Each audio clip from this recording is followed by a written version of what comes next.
аз хурдӣ вақте ки ман оинаи нигоҳам тамошо мекардам, вақте ки медидам ки сарбозон бо либосҳои низомӣ дар даст масалан шабу рӯз барои муҳофизати ватан ҷон метиҳанд, масалан хизмат мекунанд,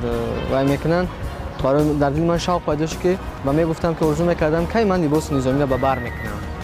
Ва бо гузашти вақтҳо вақте ки муаллима мепурсид ки шумо чӣ мешавед, ман фақат мегуфтам ки ман офитсер мешавам, чун ҳамин либоси офитсерӣ барои ман бисёр ҳам писанд буд.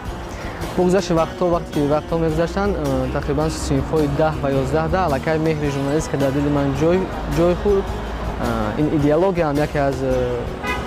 самтҳои ҳимояи манфиатҳои миллии Тоҷикистон ҳам ба ҳисоб дилхон кишвар ба ҳисоб меравад. Мо ба ричаи журналистика пайвастем ва имрӯз ман донишгоҳи давлатии Боғтар ба номи Нусиҳи Хусрова аз рӯи ихтисоси журналист тарҷумон хатм кардам ва аз курси ягӣ аллакай бо